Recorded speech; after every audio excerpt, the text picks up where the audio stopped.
Nice. Alrighty, what is going on, everybody? So this video is going to be a quick little update on how I think the convergence here, I think it's what it's called, or Cubetown will change competitive Fortnite.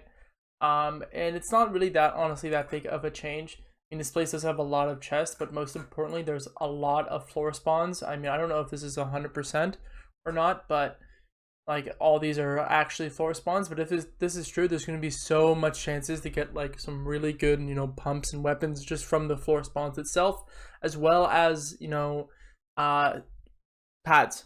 Okay, floor spawns for pads. Like there's a lot of floor spawns here, and that's a big chance for some pads. So really, what does this mean? I don't think a trio can land here, and the problem is that if any other trio lands on any of the nearby splits, so here, Boney, the Bizzle, or this split over here, then they're kind of fucked because they don't have any mats in here.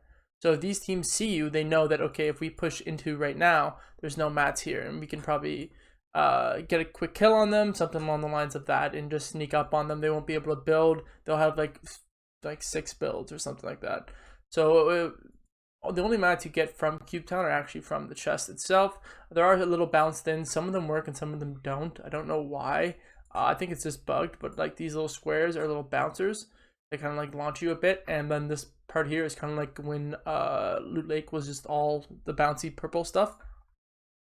So that's really it. So I don't think trios are going to be landing here. So how will it impact? Like how will it impact other teams nearby?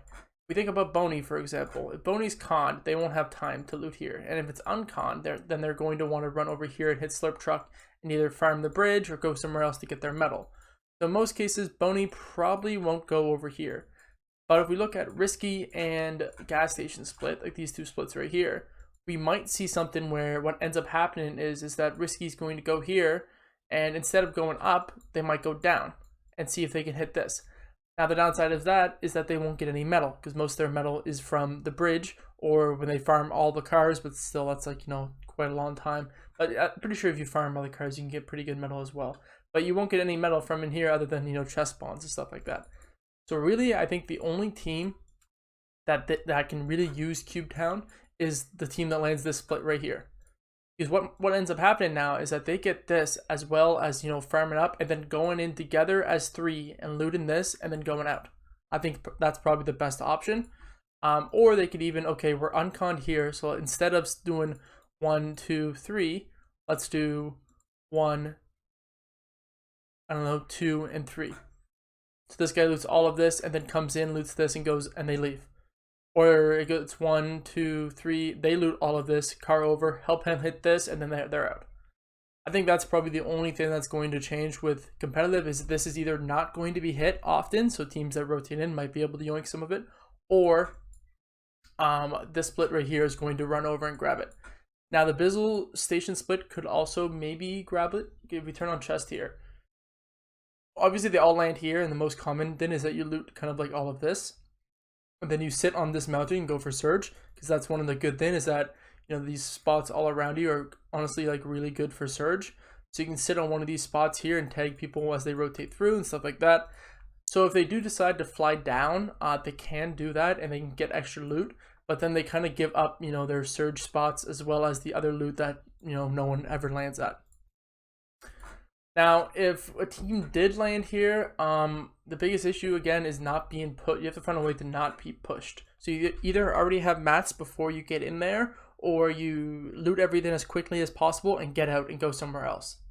So that's the biggest thing is this materials. There's not enough materials in here. This is stage 1 out of 18, so there's going to be 18 stages here. I don't know how it's going to actually happen, and if Cubetown is going to get better, or if something along the lines of it's going to start like affecting other places or something like that might end up happening.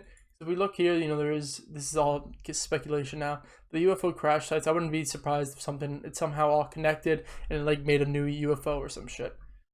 So I really think that's the only big change with this on the map, is that it either buffs the Risky team or the Dusty, Bone Bridge, and Gas Station split over here, because they can now have more loot and more easily to run in there. Because what happened before is that they can loot this and then go over here and fish if they wanted to, or they can just be out or whatever.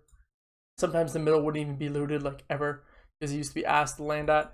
So I'm curious to see if anything else happens. This team could even run over here and base up on this now. That could be a new search spot right here, is that any of these teams can run over, probably not the Bizzle team, but any of these other teams can base up like right here and go for tags on people that are going around like that. That might be a new thing. This might be a new search spot. So hopefully you guys enjoyed this video. I'm going to make another one of these videos when the next stage happens, or after watching the pro scrims that are going on tonight. I think I'm going to see if there's any big changes with this at all, or if any pros are doing something different. So yeah, cheers.